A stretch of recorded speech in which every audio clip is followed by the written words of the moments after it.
We're going to find different parts of this graph. We're going to start with the vertex.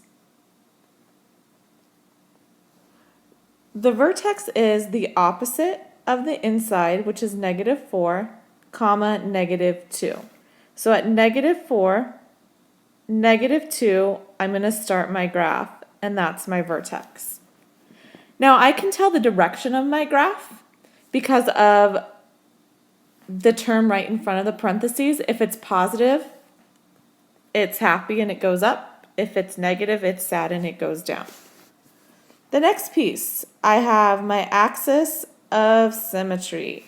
Axis of symmetry is a line that goes through the x-axis that cuts the parabola in half.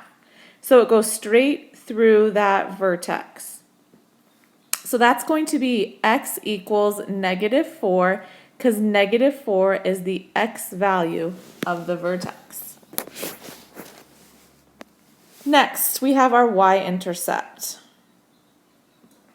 Our y-intercept is when we plug in a 0 for x and solve. So I have y equals 0 plus 4 squared minus 2. So I have 16 minus 2, which is 14. So let's go ahead and put a dot way up here and let's label it 0, 14, and there's my y-intercept. So I know that at 14, this is 4 units away, so I'll also have another dot 4 units away right here, and I can start my parabola. The next piece is my x-intercept. My x-intercept is when I plug in a 0 for y and solve. So I have 0 equals x plus 4 squared minus 2. So I'm going to add 2 to the other side.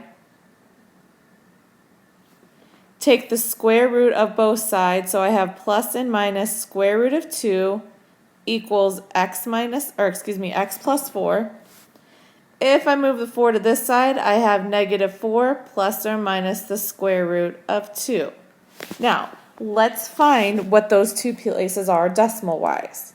-4 plus radical 2 is -2.6.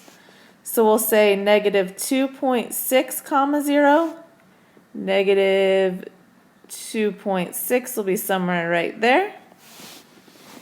And then we'll say -4 minus the square root of 2 is -5.4. So 1, 2, 3, 4, 5, which makes sense because they fall exactly symmetric to that line. And I can create my parabola right there. All right, last piece is domain. Domain for a parabola is always all real numbers. There are no restrictions. The range, you can write it one of two ways.